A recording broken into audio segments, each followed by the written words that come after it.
Certains affirment qu'ils ne croient pas ce qu'ils voient.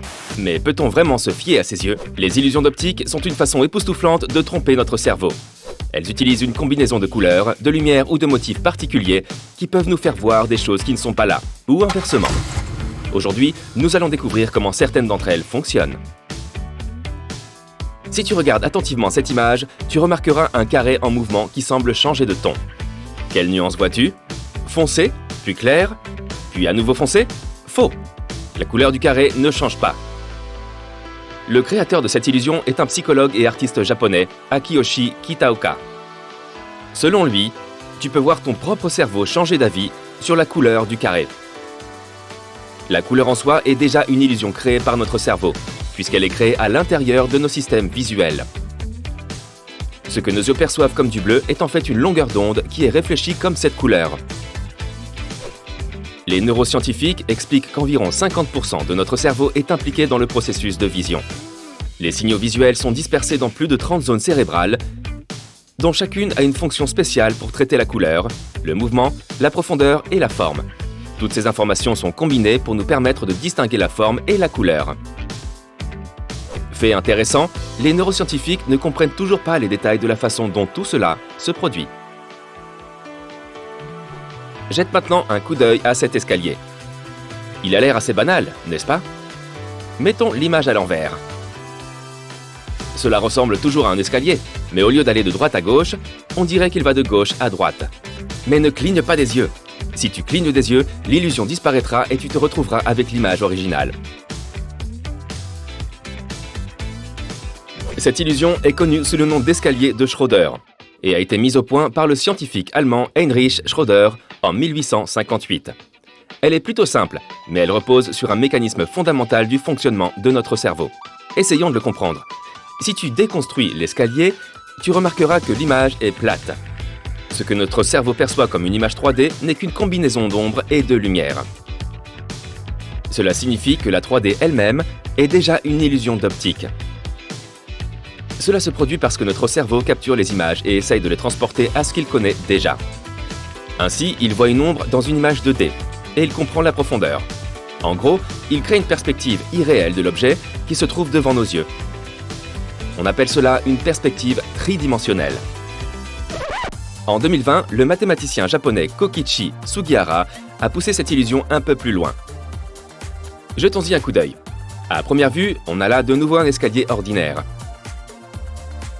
Mais plaçons un objet en haut de l'escalier et retournons-le à un angle de 180 degrés. Incroyable! L'objet qui semblait être en haut a soudain l'air d'être en bas de l'escalier. Pas étonnant que cette œuvre ait remporté le prix de la meilleure illusion de 2020. Selon Sugihara, avec cette illusion, nous sommes littéralement témoins de la façon dont notre cerveau nous trompe pour percevoir des choses irréelles. Au cœur de l'illusion se trouve une astuce simple. Les escaliers ne sont pas vraiment des escaliers. Ils sont toujours une surface plane en 2D, utilisant habilement les angles et les ombres pour tromper notre cerveau. L'image 2D a été imprimée et collée dans une structure 3D de base, mais il n'y a pas de réelle profondeur dans les escaliers, juste l'illusion de celle-ci. Regarde cette image pendant un moment et compte le nombre de barres que tu vois. Cette illusion a laissé perplexe la communauté des internautes. Certains ont compté jusqu'à 11 barres, mais la plupart en ont compté 7 ou 8. Selon le créateur de cette image, il n'y a que 6 barres complètes. Essaye de compter de haut en bas et tu remarqueras que les barres supérieures sont réelles. Mais lorsque tu arrives à la 6e barre, les choses commencent à devenir floues et confuses. C'est parce que les 2 dernières barres sont incomplètes. Donc lorsque tu essaies de les compter, elles semblent se multiplier et ne font qu'augmenter ta confusion. Avec un ordinateur, si tu mets ta souris le long des 7e et 8e barres, tu pourras voir qu'elles sont incomplètes. Peux-tu dire si les lignes bleu foncé sont parallèles les unes aux autres ou inclinées?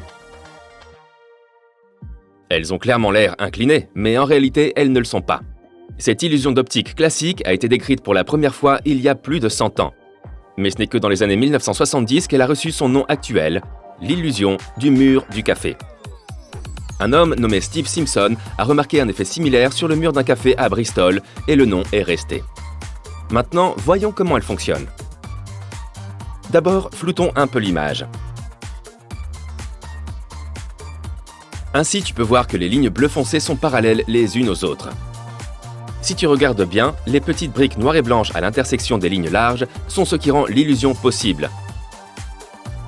En plus de cela, les éléments courbes à l'intérieur des lignes bleues contribuent à accentuer encore l'effet.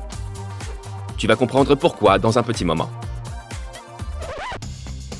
Regarde ce carré noir, traversé par des lignes blanches perpendiculaires.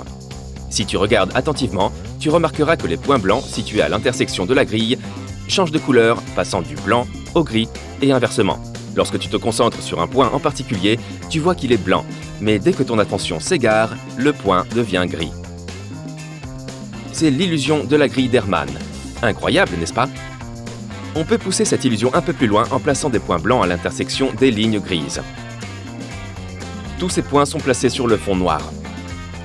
Si tu regardes cette image assez longtemps, tu remarqueras que les points noirs commencent à disparaître aux intersections de la grille, créant un effet scintillant.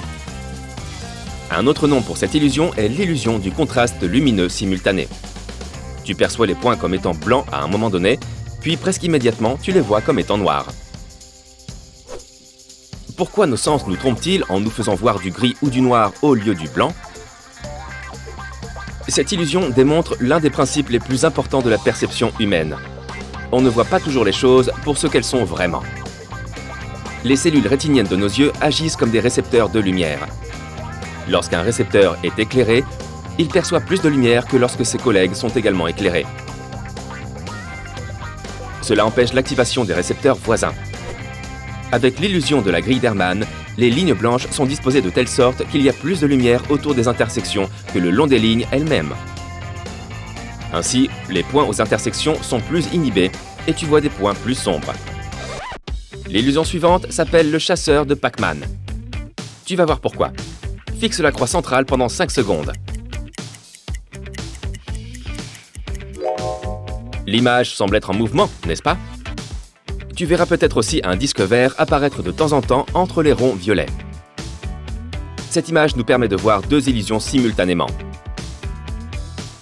Même si l'image semble être en mouvement continu, rien ne bouge ici. Promis. Ce phénomène est connu sous le nom d'effet Phi. Il se produit lorsque des objets immobiles sont placés côte à côte et éclairés rapidement l'un après l'autre, créant ainsi une illusion de mouvement. Maintenant, regarde à nouveau le centre de l'image. Peux-tu voir le disque vert? Cette deuxième illusion s'appelle une image rémanente. Et cela se produit lorsque ton cerveau essaye de remplacer un élément par quelque chose d'autre, lorsque l'élément original disparaît. Pourquoi le disque est-il vert? Parce que le vert est la couleur complémentaire du violet. Si nous changeons la couleur des ronds en bleu, alors le disque deviendra jaune, qui est la couleur complémentaire du bleu.